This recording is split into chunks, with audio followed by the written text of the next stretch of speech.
Alors en 2022, les banques centrales vont continuer à réajuster leur politique monétaire. Les grandes banques, notamment la Banque d'Angleterre, la BCE, mais aussi la Fed, vont procéder à des remontées de taux d'intérêt qui seront somme toute relativement modérées.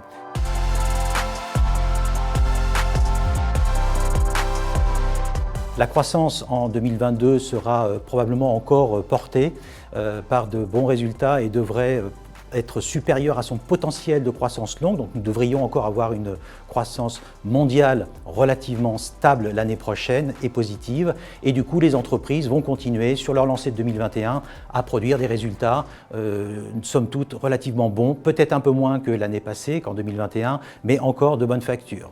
Donc dans ces conditions-là, nous favoriserons toujours une allocation sur les actions, même si nous serons peut-être un peu moins dynamiques et un peu moins exposés que nous l'avons été durant l'année 2021.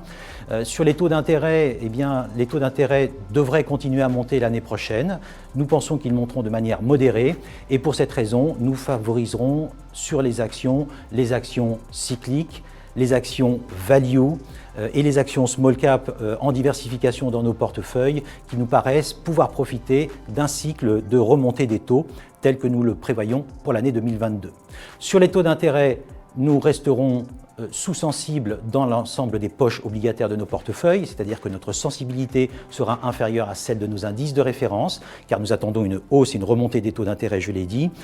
Nous favoriserons plutôt les crédits investment grade dans nos portefeuilles. Nous sommes sous-pondérés sur les obligations souveraines. Quant au high yield, il nous paraît aujourd'hui très cher et probablement pas suffisamment rentable pour rémunérer le risque, malgré des taux de défaut encore relativement bas. En conclusion, une année 2022 marquée sous le signe de la croissance encore globale et des résultats des entreprises, mais beaucoup de volatilité, mais encore des performances potentielles pour les marchés.